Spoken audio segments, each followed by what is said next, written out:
নাই অন্ত এত দিনে বুঝলাম বন্ধু নাই তোমার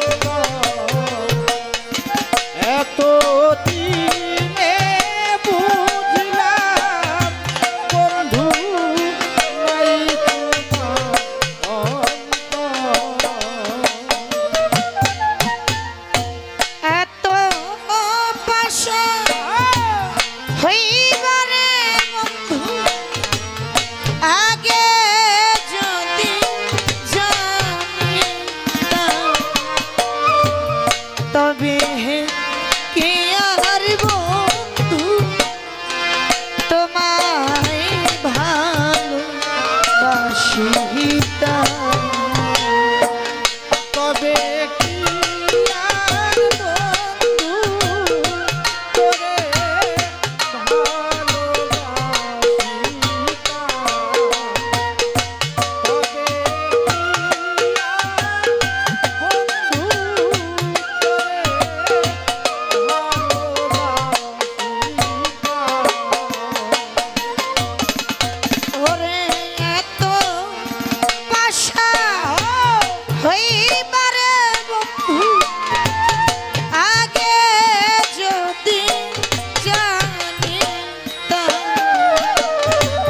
তবে কি আর বন্ধু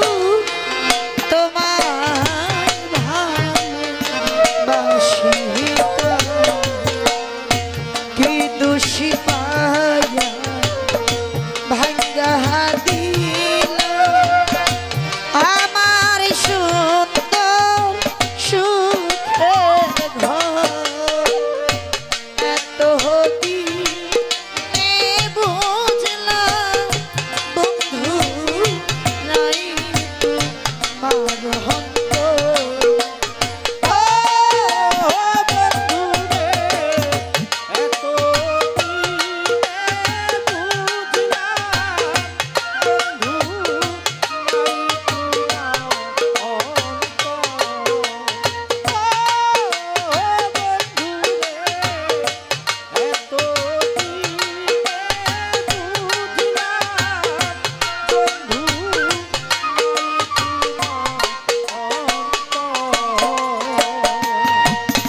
ওরে বোমাই যেমন স্বপ্নরে দেখে মুখে বলতে পারে না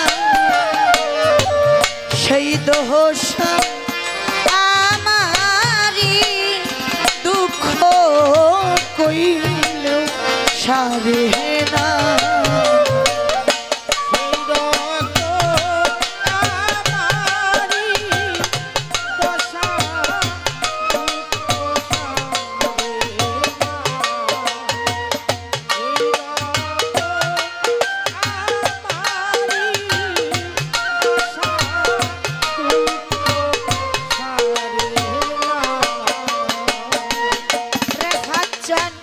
বোবাই যেমন স্বপ্নরে দেখে মুখে বলতে পারে না সেই দোষ আমারি দুঃখ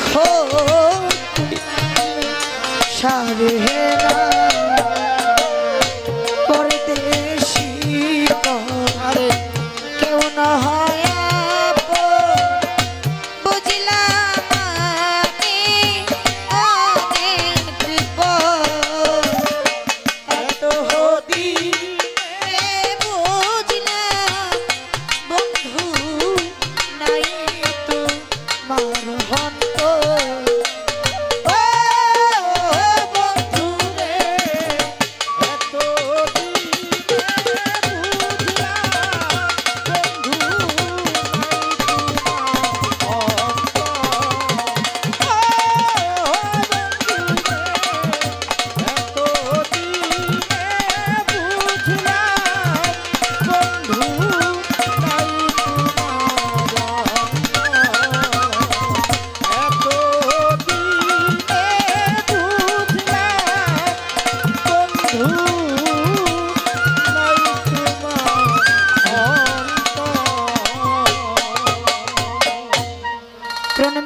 জগতি গুরু তুমি বাঞ্ছা কল্পতরু সিক্ত করো তবু মোরে করুণার ঝরনাতে তুমি প্রিয় প্রিয়তম কেহ নাই তোমারই সম সর্বাপরাধ ক্ষম সেই পরম গুরুর হাতে।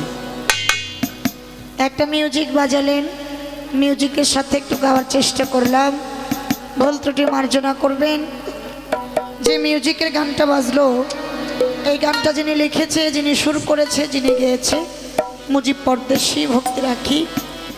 উনি এই গানের মধ্যে বলছে, বোবাই যেমন স্বপ্ন দেখে বোবাই মুখে বলতে পারে না, সেই দশা আমারই দুঃখ, দুঃখ কইলেও সারে। পরদেশী কয় কেউ নয় আপন, বুঝলাম আমি অনেক পর, এতদিনে বুঝলাম বন্ধু নাই তোমার অন্তর। এটা বাস্তব। বোবা মানুষও ঘুমের মাঝে স্বপ্ন দেখে, কিন্তু ওই স্বপ্নের কথাটা মুখ ফুটে কারো কাছে বলতে পারে না, তার মনের দুঃখ মনের ভিতরেই চেপে রাখে।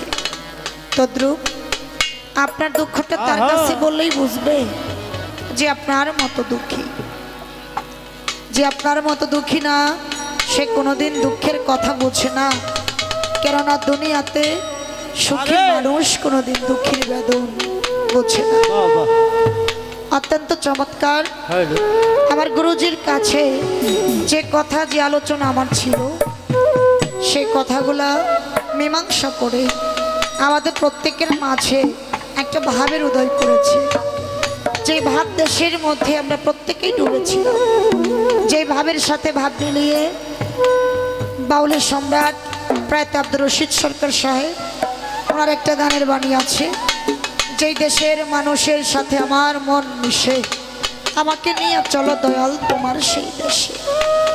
যেই দেশে মানুষ কাঁদিয়া থাকে আনন্দে, যায় আসে না ভালো মন্দে, যার যার কর্ম সেই সেই করেও তার মনের উল্লাস। সেই জায়গাটার মধ্যে আমরা প্রত্যেকেই ছিলাম। এই জায়গাটা হলো একটা রহমতের জায়গা। কেমনে জানেন? যদি কারোর সাথে দ্বন্দ্ব থাকে, ঝগড়া বিবাদও থাকে, যখন শিল্পী গান করে তখন একটা ভাবের উদয় হয়।